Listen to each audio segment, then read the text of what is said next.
Good morning, everyone. In previous lecture, we covered hydrokinematics definition and also the discussed types of flow. Now we are going to discuss the deep description of types of flow.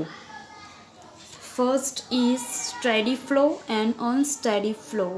Steady flow એટલે કે જે પ્રવાહની અંદર ફ્લુઇડના ગુણધર્મો જેવા કે વેગ છે, દબાણ છે, ઘનતા છે, તાપમાન છે, એ કોઈ પણ એક પોઈન્ટ ઉપર વિથ ટાઈમ એટલે કે સમય સાથે ચેન્જ નથી થતા, બદલાતા નથી, તો તેને શું કહેવામાં આવે છે? સ્ટેડી ફ્લો કહેવામાં આવે છે, સ્ટેડી પ્રવાહ કહેવામાં આવે છે. ઇટ મીન્સ પાણીનો ફ્લો છે, વોટર ફ્લો છે, એ કોઈ પણ ટાઈમે વેગ, velocity, pressure, density and temperature A change નહીં થાય, એને શું કહેવામાં આવે? સ્ટેડી ફ્લો કહેવામાં આવે, right? Steady flow is the type of flow in which pressure, velocity, density and temperature etc. at a point do not change with respect to time. Okay, equation જોઈએ આપણે. del v by del t is equals to 0, del p by del t is equals to 0, del rho divided by del t is equals to 0 and del capital T divided by small t 0. એટલે આનો અર્થ થાય છે v એટલે velocity, p it means pressure, rho it means density and t is equal to temperature. વેગ, દબાણ, ઘનતા અને તાપમાન એ સમયની સાથે બદલાતા નથી. ઓકે, સો આ તમારું સ્ટેડી ફ્લોનું ઇક્વેશન છે, રાઈટ? એ જ રીતે જોઈએ આપણે અનસ્ટેડી ફ્લો. સો અનસ્ટેડી ફ્લોની અંદર સ્ટેડી ફ્લો કરતાં opposite, it means velocity, pressure, temperature does change with respect to time. એટલે કે જે ફ્લોની અંદર ફ્લુઇડના ગુણધર્મો વેગ, દબાણ, તાપમાન, ડેન્સિટી વગેરે સમય સાથે બદલાતા રહે છે, એને શું કહેવામાં આવે છે? અનસ્ટેડી ફ્લો કહેવામાં આવે છે. હવે જેમ કે એક પાઇપનો ક્રોસ સેક્શન સેમ હોય તો એની અંદર બધા ટાઈમે ફ્લો એટલે કે સ્ટેડી ફ્લોની અંદર વેગ, તાપમાન બધું સેમ રહે તો એ સ્ટેડી ફ્લો કહેવાય. બટ એ જ પાઇપનો ક્રોસ સેક્શન અલગ પડી જાય, ડિફરન્ટ પડી જાય, વેગ એનો જુદો થઈ જાય તો એ શું થઈ જાય? અનસ્ટેડી ફ્લો. એનું ઇક્વેશન છે del v by del t is equals not equal to 0, del p by del t not equal to 0 and del rho and del t divided by del t also not equal to 0. એટલે કે change થાય છે value બધાની. Okay, સો એ constant રહેતા નથી. It means not is equals to 0.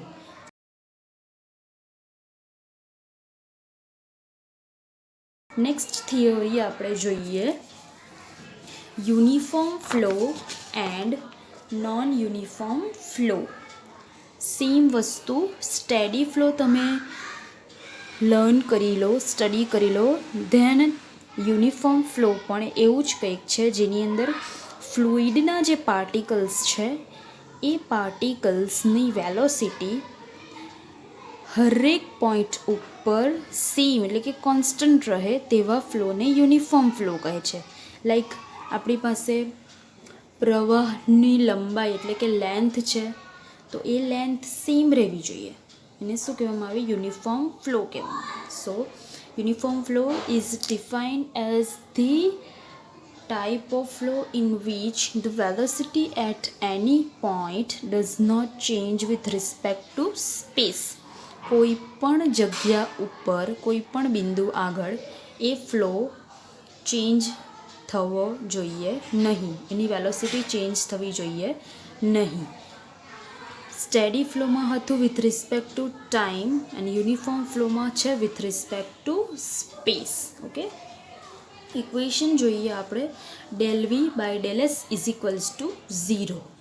Now further definition, non-uniform flow.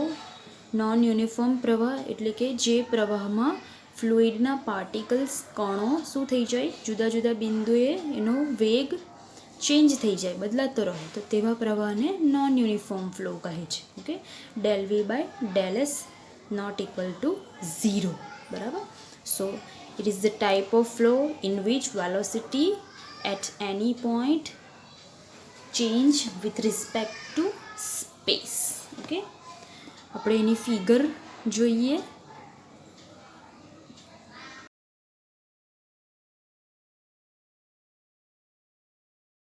Next છે આપણી theory, laminar flow and turbulent flow. Simple, for example, laminar flow it means આપણે ટેપ ઓન કરીએ એટલે કે પાણીનો નળ જ્યારે ચાલુ કરીએ ત્યારે જે એનો સ્ટ્રેટ ફ્લો દેખાય છે એ લેમિનાર ફ્લો છે. બરાબર. પણ જ્યારે ઝરણાની અંદર તમે પાઇપમાંથી પાણી જુઓ અને એ ઝિગઝેગ વેમાં હોય તો એ ઝિગઝેગ વે જે છે એને શું કહેવામાં આવે? ટર્બ્યુલન્ટ ફ્લો કહેવામાં આવે છે. Turbulent. Okay, so laminar flow is defined as the type of flow in which fluid particles move along well defined path or streamline. Okay, so it known as the laminar flow. એટલે કે જે પ્રવાહમાં ફ્લુઇડના કણો એકબીજાને સીધી રેખામાં સમાંતર રીતે ગતિ કરતા હોય તેને લેમિનાર ફ્લો કહે છે. Like this straight way. Okay, so fluid particles જે છે એ સ્ટ્રેટ વેમાં ફ્લો કરતા હોય તો એને લેમિનાર ફ્લો કહેવાય. રાઈટ. એને laminar flow also known as the streamline flow or viscous flow, એટલે કે સ્નિગ્ધ પ્રવાહ પણ કહેવામાં આવે છે. એના અમુક ફેક્ટર્સ છે, અમુક પરિબળો છે. Or you can say that the property like first is more viscous, એટલે કે વધારે સ્નિગ્ધતાવાળું પ્રવાહી છે. નેક્સ્ટ જોઈએ લેસ વેલોસિટી, એનો વેગ ઓછો હોય છે. નેરો ફ્લો એટલે કે સાંકડો હોય છે, સાંકડો જોવા મળે છે. બરાબર. અને last is Reynold number less than 2000. Reynold number આપણે આગળની થિયરીમાં ડિસ્કસ કરશું. Okay, next is turbulent flow. So turbulent flow opposite the laminar flow. Turbulent flow is zigzag flow. It means the flow in which fluid particles moves in zigzag way like this. In any zigzag direction, particles are moved. Okay, so આને કહેવાય છે turbulent flow. In laminar flow, particles move along with the parallel line or in straight line. અને laminar ફ્લોની અંદર, જ્યારે turbulent ફ્લોની અંદર zigzag વેમાં particles move કરે છે. એટલે કે જે પ્રવાહીના કણો અનિયમિત કે ઝિગઝેગ રીતે ગતિ કરતા હોય તો તેવા પ્રવાહને ટર્બ્યુલન્ટ ફ્લો કહે છે. એનું ગુજરાતી છે વિશુદ્ધ પ્રવાહ. બરાબર. જેના પરિબળ છે રેનોલ્ડ નંબર ગ્રેટર દેન 4000. હવે એની ફિગર આપણે જોઈએ કે એની ફિગર કઈ ટાઈપની દેખાય છે. Right.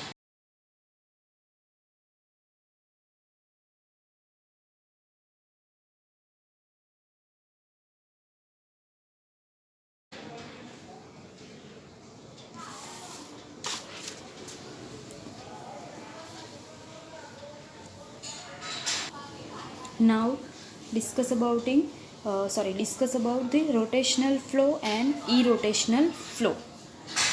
Rotational it means circular movement and irrotational flow it means straight flow, right? Rotational flow in which fluid particles while flowing along streamline also rotate about their own axis. It means જ્યારે પાણીના પ્રવાહની અંદર ફ્લુઇડના કણો તરતા હોય, વહેતા હોય ત્યારે એ પોતાની એક્સિસ પર પણ સર્ક્યુલર મોશનની અંદર મૂવમેન્ટ આપતા હોય છે. ઓકે, હવે એક એક્ઝામ્પલ લઈએ આપણે તો પ્રવાહ ફ્લુઇડનો ફ્લો છે એની અંદર આપણે દીવાસળી નાખીએ તો એ દીવાસળી પણ પોતાની એક્સિસ ઉપર સર્ક્યુલર મોશનની અંદર એટલે કે વર્તુળાકાર ગતિ કરવા માંડે છે. તો એને શું કહેવામાં આવે છે? Rotational flow. વર્તુળાકાર ફ્લો એટલે કે વર્તુળાકાર પ્રવાહ. બરાબર, તો એને કહેવાય છે રોટેશનલ ફ્લો. નેક્સ્ટ જોઈએ irrotational flow. So this type of flow flowing along this streamline but do not rotate their own axis, then that type of flow is known as the irrotational flow. એટલે કે ફ્લુઇડના કણો આસપાસ પોતાની ધરીની આસપાસ ફરતા હોતા નથી. લાઈક એટલે કે જ્યારે પણ ફ્લો વોટર ફ્લો પાસ થાય છે તો એની અંદર કોઈ તમે પાર્ટિકલ એડ કરો તો એ પાર્ટિકલ પોતાની એક્સિસ ઉપર ફરતો નથી, તો તેને શું કહેવામાં આવે છે? ઇરોટેશનલ ફ્લો કહેવામાં આવે છે. રાઈટ, હવે એનું જોઈએ આપણે એક્ઝામ્પલ. ઓકે,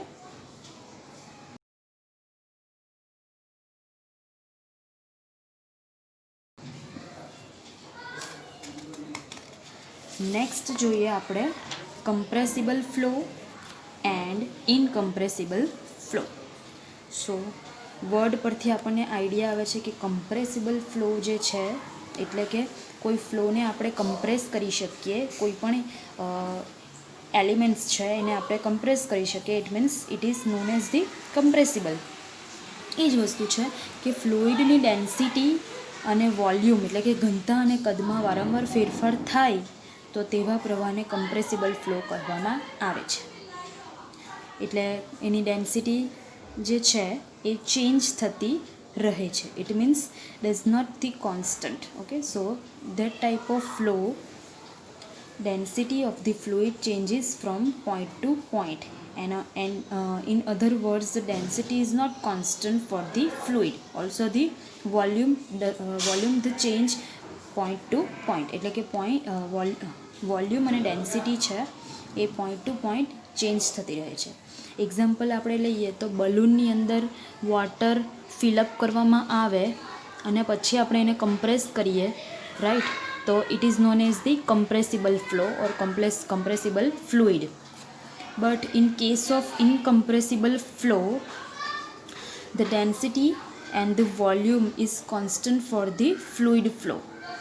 ઓકે, એટલે કે જે પ્રવાહમાં ફ્લુઇડની ઘનતા અને કદ કેવા બદલાતા નથી, ચેન્જ થતા નથી, તો તેને શું કહેવાય? ઇનકમ્પ્રેસિબલ ફ્લો કહેવામાં આવે છે. સો એની ડેન્સિટી કોન્સ્ટન્ટ રહે છે. ઓકે, હવે એનું એક્ઝામ્પલ જોઈએ આપણે. ઓકે,